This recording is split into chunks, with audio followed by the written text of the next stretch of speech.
বদনজরের গোসল কিভাবে করবেন? আমরা অনেকেই বদনজরের গোসলটা করতে পারি না, অনেকের বদনজর লেগে যায়। এটা আপনি কিভাবে বুঝবেন? দেখবেন হঠাৎ করে বমি বমি ভাব আসে, চুল পড়ে যাচ্ছে, অতিরিক্ত চুল পড়ে যাচ্ছে, এরপর আপনার শরীর দুর্বল হয়ে যাচ্ছে, প্রায় সময় মাথা ব্যথা করে, অসুস্থ থাকেন, অস্বস্তি লাগে, নিজের কাছে কোনো কিছু ভালো লাগে না। এটা হচ্ছে বদনজরের লক্ষণ। যদি এরকম আপনি ফিল করেন তাহলে আপনি গোসল করে নেবেন একটা আমল করে। আপনি এভাবে যদি গোসল করতে পারেন অবশ্যই আপনি ভালো একটা ফলাফল পাবেন। বদনজরের গোসল এটা আমরা অনেকেই জানি না। বদনজরের গোসলটা কিভাবে করবেন এটা বলে দিচ্ছি। এই বদনজর কিন্তু খুব ভয়ঙ্কর জিনিস। নবী সাল্লাল্লাহু আলাইহি ওয়াসাল্লাম জানিয়ে দিয়েছেন, আল আইনু হাক্কুন, বদনজর এটা সত্য।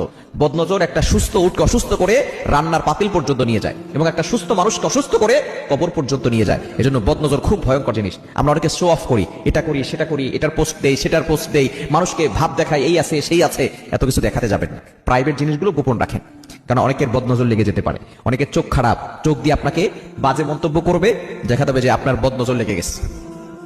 এই জন্য এই বেশি শো অফ করতে যাবেন না। বর্তমানে বদনজরের যুগে আপনি শো অফ করতে যাবেন না। আপনি বদনজরের গোসলটা কিভাবে করবেন এটা বলে দিচ্ছি।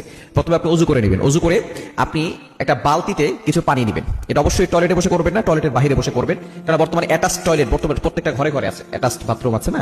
তো ওই বাথরুম থেকে বের হয়ে যদি আপনি আপনার একটা বালতি নিয়ে ওযু করে এমনটা করতে হবে। ওযু করে একটা বালতিতে পানি নিয়ে, পবিত্র পানি নেবেন, এরপর আপনার 2 হাত বালতির ভিতরে দিবেন, অথবা বড় বল নিতে পারেন, অনেক গামলা আছে সেগুলো নিতে পারেন। এগুলো নিয়ে আপনি 2টা হাত রাখবেন। এরপরে আপনি প্রথমে দুরূদ শরীফ 7 বার পড়বেন। সবকিছু 7 বার করে পড়বেন। দুরূদ শরীফ 7 বার। কোন দুরূদ পড়বেন? দুরূদ ইব্রাহিম, যেটা আমরা নামাজের ভিতরে পড়ি। আল্লাহুম্মা সাল্লি আলা মুহাম্মাদ ওয়া আলা আলি মুহাম্মাদ কামা সাল্লাইতা আলা ইব্রাহিম ওয়া আলা আলি ইব্রাহিম ইন্নাকা হামিদুম মাজিদ। আল্লাহুম্মা বারিক আলা মুহাম্মাদ ওয়া আলা আলি মুহাম্মাদ কামা বারাকতা আলা ইব্রাহিম ওয়া আলা আলি ইব্রাহিম ইন্নাকা হামিদুম মাজিদ। এটা 7 বার পড়বেন। এরপরে আপনি সূরা ফাতিহা পড়বেন 7 বার।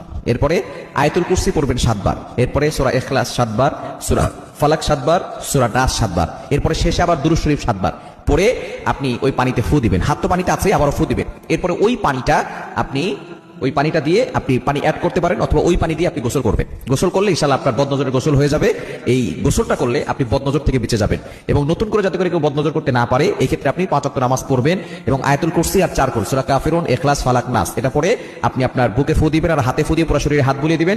শরীর বদ্ধ থাকলে দুনিয়ার কোনো শক্তি আপনাকে ক্ষতি করতে পারবে না।